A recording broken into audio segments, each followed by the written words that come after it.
नमस्ते सभी छात्र छात्राओं का पुनः एक बार सचदेवा बायोलॉजी क्लासेस में बहुत बहुत स्वागत। हम आज पढ़ेंगे सिद्ध कीजिए प्रकाश संश्लेषण की क्रिया में सूर्य का प्रकाश आवश्यक है। इस प्रयोग के सत्यापन के लिए गमले में लगा एक पौधा लेते हैं। गमले में लगा एक पौधा लेते हैं। इस पौधे की किसी एक पत्ती को काले कॉर्क तथा क्लिप की सहायता से चित्रानुसार व्यवस्थित कर लेते हैं तथा संपूर्ण उपकरण पौधे तथा पत्तियों को मंड विहीन कर लेते हैं। क्या कर लेते हैं? मंड विहीन। इस प्रयोग का सत्यापन करने के लिए गमले में लगा एक पौधा लेते हैं। इस पौधे की किसी एक पत्ती को काले कॉर्क तथा क्लिप की सहायता से चित्रानुसार व्यवस्थित कर देते हैं तथा संपूर्ण उपकरण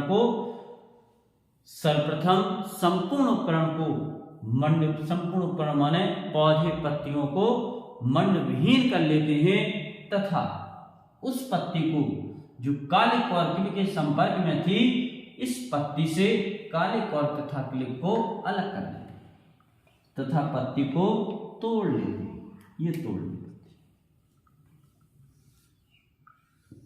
तोड़ लेते हैं तथा इस पत्ती को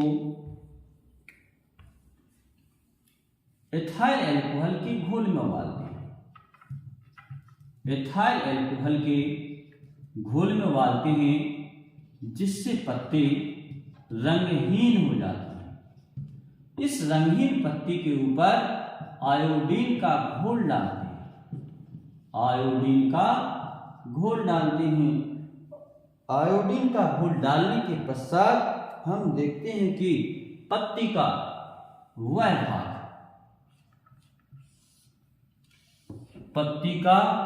भाग जो काले कॉर्क के संपर्क में नहीं था, यानी ये भाग जो काले कॉर्क के संपर्क में नहीं था, इस भाग में सूर्य का प्रकाश सहित अन्य सभी कारक मिलने के कारण, यानी सूर्य का प्रकाश, क्लोरोफिल, जल, कार्बन डाइऑक्साइड, यानी चार कारक मिलने के कारण यह भाग प्रकाश संश्लेषण की क्रिया करता है, अर्थात यह भाग ग्लूकोज या भोजन या मंड का निर्माण करता है, अर्थात यह भाग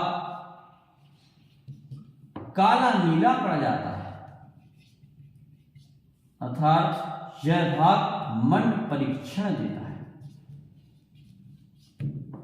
जबकि पत्ती के जिस भाग में काला कॉर्क होता है, ये इस भाग में होता है काला कॉर्क, ये लगा है काला कॉर्क होता है, इस भाग में काले कॉर्क के लगे होने के कारण सूर्य का प्रकाश पत्ती के इस भाग में नहीं पहुंच पाता है, जिस कारण से इस भाग में न तो प्रकाश संश्लेषण की क्रिया होती है और प्रकाश संश्लेषण की क्रिया न होने के कारण यह भाग काला नीला नहीं पड़ता है, अर्थात यह भाग मंड परीक्षण नहीं देता है। इससे सिद्ध होता है प्रकाश संश्लेषण की क्रिया में सूर्य का प्रकाश होना आवश्यक है। एक बार पुनः समझ लेते हैं इस प्रयोग को। इस प्रयोग का सत्यापन करने के लिए गमले में लगा एक पौधा लेते हैं। पौधे की किसी पत्ती को काले कॉर्क तथा क्लिप की सहायता से चित्रानुसार व्यवस्थित कर लेते हैं। अब संपूर्ण उपकरण यानी संपूर्ण पौधे तथा पत्तियों को मंड विहीन कर लेते हैं तथा उस पत्ती को जो काले कॉर्क तथा क्लिप के संपर्क में थी, इस पत्ती को तोड़कर अलग कर लेते हैं तथा पत्ती को एथाइल अल्कोहल के घोल में उबालते हैं, जिससे पत्ती रंगहीन हो जाती है।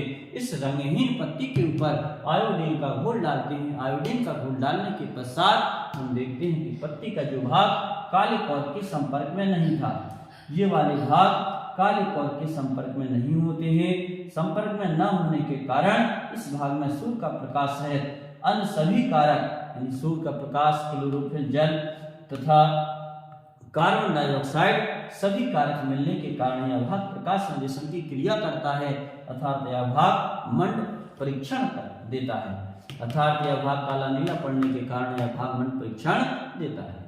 जबकि पत्ती के जिस भाग में काला कॉर्क लगा होता है, इस काले कॉर्क लगे होने के कारण इस भाग में सूर्य का प्रकाश नहीं पहुंच पाता है, जिस कारण से यह भाग प्रकाश संश्लेषण की क्रिया नहीं करता है, अर्थात यह भाग काला नीला न पड़ने के कारण मूल परीक्षण नहीं देता है।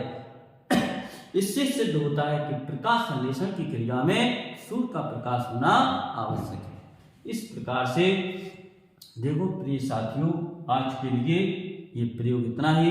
कल आपको फिर ले चलेंगे अगले प्रकाश संश्लेषण की प्रकाशीय व अप्रकाशीय क्रिया में। इसी के साथ सभी प्रिय छात्राओं का बहुत बहुत आभार। सभी को गुड नाइट।